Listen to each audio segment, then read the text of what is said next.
Simpleng ulam, ginisang gulay with sotanghon. For today's tipid ulam tips nga ay magigisa ako ng gulay na repolyo, bagyo beans, saka patatas. Tapos sasahugan ko siya ng giniling na baboy or yung gantong hiwa ng laman ng baboy. Okay, hiwain ko lang muna yung gulay. Papakita ko na lang po sa inyo mamaya kung paano proseso ng pagluto ko. Nagpainit na po ako ng kawali. Nilagyan ko po ng 1 tablespoon ng butter. Mas gusto ko po kasi butter yung panggisa para dagdag po sa linamnam. At nang mainit na nga po yung butter ay nilagay ko na ang bawang, sibuyas,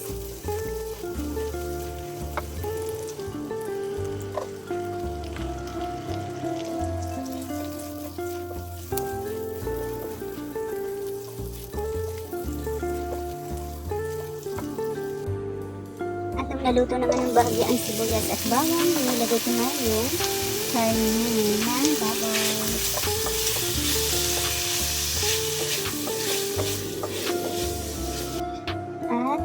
Isinulot ko na po ang small amount of ginseng mix,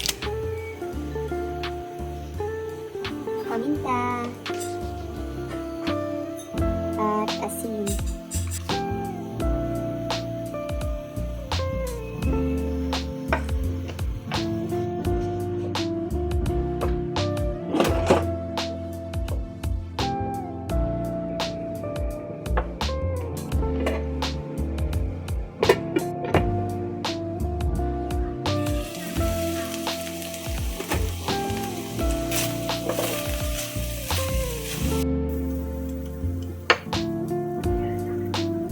At kapag malambot na po yung karne, ilagay na natin yung gulay na sayote at saka bagyo beans.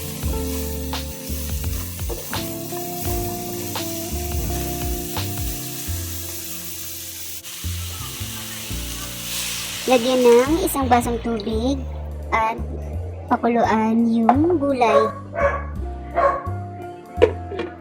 Mga about 1 minute lang po.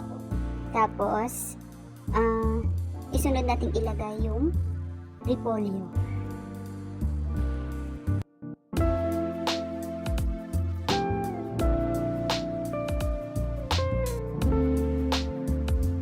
At kapag nakalagay na po ang repolyo ay pakukuluan po ulit natin siya ng another 1 minute.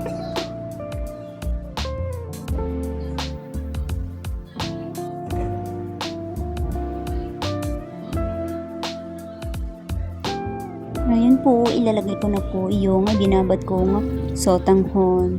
Sinama ko na yung tubig kasi baka matuyuan po yung sabaw. Ginipit ko po yung sotanghon dyan para po maghiwa-hiwalay.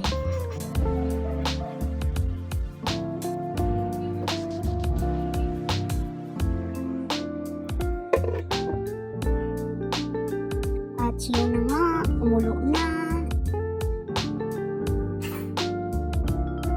Pakuluan na po natin ng another 1 minute para po maluto yung sotanghon. Then, ready to serve na po!